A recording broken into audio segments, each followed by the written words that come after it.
As you know, I facilitate meetings at a rehab. As you also know, I'm a recovery coach that focuses on the family members and loved ones of addicts. And I want to talk about something I see so much, especially at the rehab when I'm engaging with people with addictions.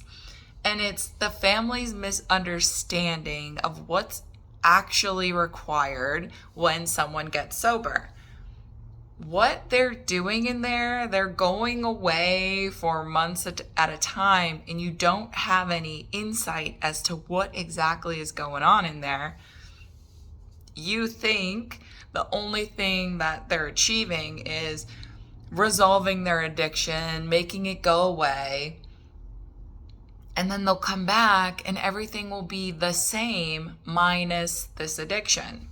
However, what they're doing is learning basic life skills, personal development skills, personal identification skills that they never ascertained until then.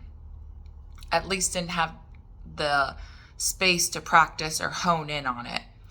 And they're also learning how to craft their life all over again from fresh, identifying what they want in life, who they really are, and practicing those skills.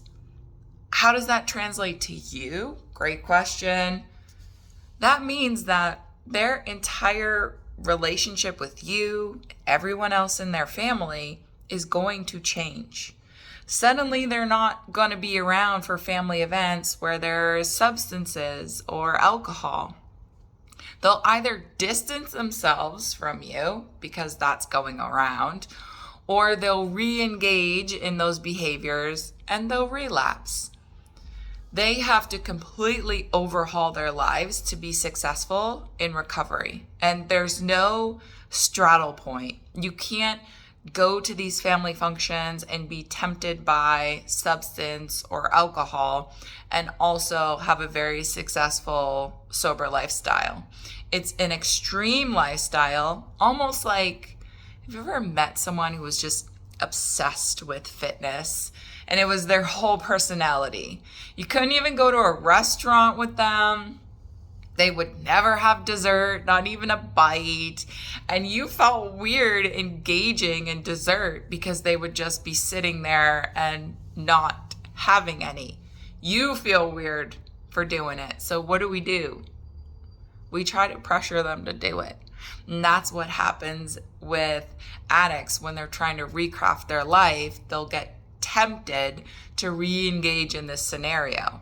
So this overhaul is very extreme. Like you would think of an extreme dieter, bodybuilder, extremely extreme. And their whole lifestyle changes and how they engage with people changes. And this means your relationship with them will have to change. If you want them to be successful in sobriety and recovery, you also have to be willing to change how your relationship is with them.